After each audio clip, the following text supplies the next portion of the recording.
तो हेलो दोस्तों, आज हम लोग का टॉपिक वाइज में प्रस्तावना से क्वेश्चन रहेगा, क्योंकि आपको पता है कि प्रस्तावना से बहुत ही सारे क्वेश्चन पूछे जाते हैं।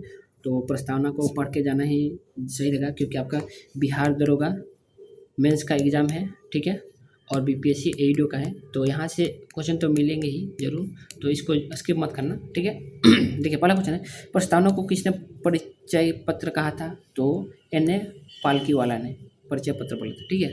पंडित जवाहरलाल नेहरू ने द्वारा उद्देश्य प्रस्ताव को कब लाया गया था? तो 13 दिसंबर 1946 को, ठीक है। अगला है, उद्देश्य प्रस्ताव स्वीकार कब किया गया था? तो उद्देश्य प्रस्ताव स्वीकार कब किया गया था? तो 22 जनवरी 1947 को, ठीक है। लाया गया था 1946 में, लेकिन स्वीकार 22 जनवरी 1947 को किया गया। प्रस्तावना में भारत शब्द का उल्लेख कितनी बार हुआ है? तो प्रस्तावना में 2 बार हुआ है भारत शब्द का। प्रस्तावना में संशोधन कितनी बार हुआ है? तो 1 बार, 1976 में 42वां संशोधन हुआ था, ठीक है। वर्ष 1976 में प्रस्तावना में इनमें से कौन सा नहीं जोड़ा गया है? तो कौन नहीं जोड़ा गया है बोले तो समाजवादी धर्मनिरपेक्ष अखंडता जोड़ा गया था, बंधुत्व नहीं जोड़ा गया था। भारतीय संविधान की प्रस्तावना में कितने प्रकार के न्याय का वर्णन है? तो 3 प्रकार। कौन कौन? सामाजिक, आर्थिक और राजनीतिक, ठीक है। प्रस्तावना में वर्णित न्याय का सही क्रम कौन है? तो वर्णित न्याय क्रम सही क्रम है सामाजिक, आर्थिक और राजनीतिक। ये है आपका सही क्रम, सामाजिक है पहले, फिर आर्थिक है, फिर राजनीतिक है। अगला है, भारतीय संविधान की प्रस्तावना में वर्णित न्याय के तत्वों को कहाँ से लिया गया है? तो न्याय के तत्व कहाँ लिए गए? तो रूसी क्रांति से लिए गए 1917, ठीक है। भारतीय संविधान के प्रस्तावना में कितने प्रकार की स्वतंत्रता का उल्लेख है? तो 3 प्रकार का नहीं, भारतीय संविधान की प्रस्तावना में बोला है।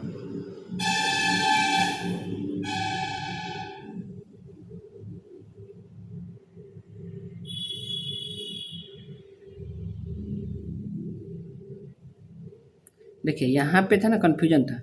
यहाँ पे पूछा गया था न्याय, तो था 3, लेकिन यहाँ पे क्या पूछा गया है? ये पूछा गया है स्वतंत्रता, ठीक है। तो बहुत लोग कन्फ्यूज हो सकते हैं। तो स्वतंत्रता कितना है? 5 प्रकार का है, विचार, अभिव्यक्ति, विश्वास, धर्म और उपासना। तो ये 5 प्रकार का स्वतंत्रता है, लेकिन न्याय 3 प्रकार का है। भारतीय संविधान में स्वतंत्रता, समता, बंधुत्व के आदर्श को कहाँ से लिया गया था? तो फ्रांस की क्रांति से। फिर बोला, भारतीय संविधान के प्रस्तावना में कितने प्रकार की समता का उल्लेख है? तो 2 प्रकार के, प्रतिष्ठा और अवसर, समता के बारे में बताया है, ठीक है। भारतीय संविधान में प्रस्तावना के अलावा समानता का उल्लेख कहाँ मिला है? तो मौलिक अधिकार में, अनुच्छेद 14 से 18 में समानता का अधिकार पता है आपको। भारतीय संविधान की प्रस्तावना में वर्णित बंधुत्व शब्द का उल्लेख संविधान के किस भाग में है? तो मौलिक कर्तव्य अनुच्छेद 51 के ए में है, ठीक है। वसुधैव कुटुंबकम वाला है ना। भारतीय संविधान की प्रस्तावना को किसने संविधान हमारे दीर्घकालिक सपनों को विचार कहा है? तो भारतीय संविधान की प्रस्तावना को किसने संविधान हमारे दीर्घकालिक सपनों का विचार बोला है? ये बोला है। तो किसने बोला है? तो ये बोला था सर आलादी कृष्ण स्वामी अय्यर ने। प्रस्तावना हमारी संपूर्ण लोकतांत्रिक गणराज्य का भविष्य काल है, यह किसने कहा था? तो ये बोला था सर आलादी कृष्ण स्वामी अय्यर ने, यही दोनों ने बोला है, ठीक है। सपनों का, ठीक है, सपनों का विचार और भविष्य, ये किसने? सर आलादी कृष्ण स्वामी अय्यर। फिर बोला कि किसने प्रस्तावना को संविधान का सबसे सम्मानित भाग तथा संविधान की आत्मीय और संविधान की कुंजी तथा संविधान के आभूषण भी कहा है? तो किसने बोला है? तो ये बोला है ठाकुर दास भार्गव ने, ठीक, ठाकुर दास भार्गव ने। अगला है कि किसने प्रस्तावना के बारे में यह कहा कि यह उचित स्थान है जहाँ कोई भी इसका मूल्यांकन कर सकता है? तो किसने बोला? ये ठाकुरदास भार्गव ने बोला, ठीक है। ये दोनों शब्द किसने बोला? ठाकुरदास भार्गव ने, ये दोनों याद रखिएगा। फिर बोला भारतीय संविधान की प्रस्तावना के संदर्भ में किसने प्रस्तावना के संविधान की कुंजी नोट कहा है? तो अर्नेस्ट बर्कर ने। किसने हमारे प्रस्तावना के बारे में कहा कि हमारे संविधान की आत्मा है? तो वो बोला था पूर्व मुख्य न्यायाधीश एम हिदायतुल्लाह ने, ठीक है। सर्वोच्च न्यायालय ने किस मामले में कहा कि प्रस्तावना संविधान का भाग नहीं, यह केवल संविधान निर्माताओं के मस्तिष्क के लिए एक कुंजी है? तो बेरुबारी संघ मामला 1960 में बोला गया था, ठीक है। फिर बोला कि किस मामले में उच्चतम न्यायालय ने प्रस्तावना को संविधान का भाग माना? तो केशवानंद भारती 1973 में, और सबसे बड़े यहाँ पे जज बैठे थे, सब 13 जज बैठे थे इसमें, ठीक है। फिर बोला है कि संविधान की धारा 368 के तहत प्रस्तावना संशोधन किस संशोधन किया जा सकता है या नहीं, यह प्रश्न कब उठा? तो यह केशवानंद भारतीय 1973 में ही उठा था। ठीक है। भारतीय संविधान कब अंगीकृत हुआ और अधिनियमित हुआ? तो 26 नवंबर 1949 को हुआ था। ठीक है, 26 जनवरी 1949 को अंगीकृत हुआ था, लेकिन लागू कब हुआ था? तो आपको पता है 26 जनवरी 1950 में। भारत के संविधान को किसने अंगीकृत किया? तो संविधान सभा में भारत की जनता के प्रतिनिधियों ने। ठीक है, भारत सभा के में भारत की जनता के प्रतिनिधि। भारतीय संविधान में निर्माताओं के मन तथा आदर्श की झलक मिलती है। तो प्रस्तावना में। निम्नलिखित में से किसे भारतीय संविधान का आत्मा की तरह उल्लेखित किया गया है? तो प्रस्तावना को। भारतीय संविधान की प्रस्तावना है तो संविधान का एक भाग है तथा इसका उपयोग संविधान के अन्य प्रावधानों की व्याख्या के लिए किया जा सकता है। ठीक। भारतीय संविधान की प्रस्तावना अपने देश के नागरिकों के लिए किस चीज़ की स्वतंत्रता सुनिश्चित करती है? तो अभिव्यक्ति के विश्वास, धर्म, अवसर की क्षमता। ठीक है। नोट: प्रस्तावना के अनुसार विचार, अभिव्यक्ति, विश्व, धर्म और उपासना की स्वतंत्रता, ये 5 प्रकार की स्वतंत्रता जो है उसी को दिया है। ठीक है। भारतीय संविधान की प्रस्तावना में उल्लिखित आर्थिक न्याय का अभिप्राय क्या है? तो संपत्ति का समान वितरण। भीमराव अंबेडकर द्वारा संविधान सभा में दिए गए अंतिम भाषण में निम्नलिखित में से किस शब्द को शामिल नहीं किया गया? तो नम्यता। ठीक, नम्यता को शामिल नहीं किया गया था। किस संविधान संशोधन में प्रस्तावना में समाजवादी या धर्म के शब्द जोड़े गए थे?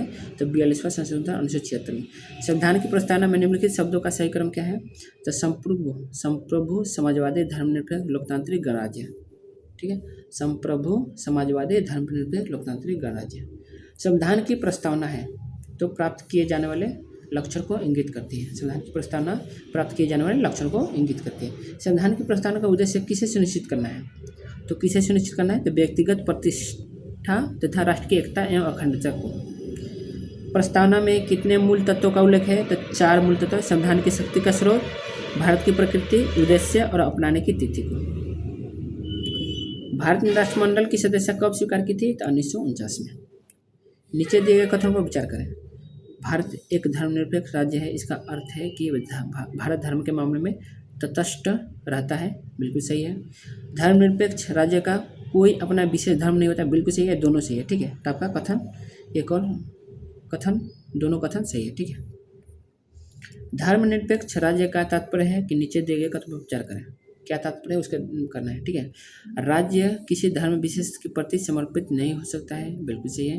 धर्मनिरपेक्ष राज्य सभी धर्मों को स्वतंत्रता प्रदान नहीं करता है। गलत है। ठीक है, क्योंकि स्वतंत्रता प्रदान करता है। तो आपका कथन एक सही होगा और 2 गलत होगा, तो बी आंसर आपका हो जाएगा। धर्म, इनमें से कौन सा देश प्रत्यक्ष लोकतंत्र का उदाहरण है? तो प्रत्यक्ष स्विट्जरलैंड है। और हमारा देश क्या है? अप्रत्यक्ष है। भारत एक गणतंत्र देश है। इसका तात्पर्य क्या है? तो राष्ट्राध्यक्ष का चयन जनता द्वारा होता है, प्रत्यक्ष या अप्रत्यक्ष रूप से। संविधान की प्रस्तावना में वर्णित तीनों प्रकार के न्याय की सुरक्षा किसके द्वारा की जाती है? तो मौलिक अधिकार एवं नीति निर्देशक तत्वों, दोनों। निम्न संविधान की प्रस्तावना की विशेषता है। निम्न संविधान की प्रस्तावना की विशेषता, तो ये इसका हो जाएगा आपका। निम्न संविधान की प्रस्तावना की विशेषता है कौन कौन है, तो आपको पता होना चाहिए। सबसे निम्न से ना, निम्न से करना है। ठीक है, तो पहले हम, ये आपका बी आंसर हो जाएगा, याद रखें। पहले क्या होगा? न्याय, सामाजिक, आर्थिक एवं राजनीतिक। ठीक, विशेषता है कि न्याय है, जिसमें से कौन कौन है? तो सामाजिक, आर्थिक एवं राजनीतिक, न्याय में। ठीक, और फिर आपका 2 आ जाएगा किसमें?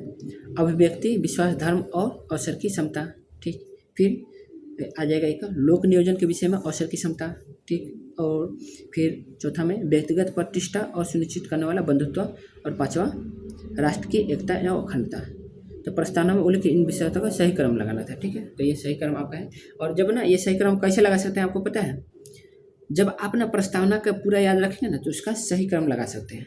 ठीक है, तो वही था आपका ये कि सबसे पहले क्या है? तो पहले है न्याय, सामाजिक, आर्थिक नीति, फिर उसके बाद में ये था अभिव्यक्ति, विश्वास, धर्म और, तो इस तरह आप लगा सकते थे। तो चलिए आगे बढ़ते हैं हम लोग। तो देखिए हम लोग का कंप्लीट हो गया है। ठीक है, हम लोग ने प्रस्तावना, ठीक है, कंप्लीट कर लिया है। तो आप लोग इसको जरूर देख लेना, क्योंकि यहाँ से अक्सर एक क्वेश्चन देखने को मिल जाता है। तो इसको आप लोग लाइक कर देना अगर आपको अच्छा लगा हो। बाकी नहीं अच्छा लगे तो डिसलाइक कर सकते हो, कोई दिक्कत नहीं। तो चलिए आज के लिए बस इतना ही। धन्यवाद।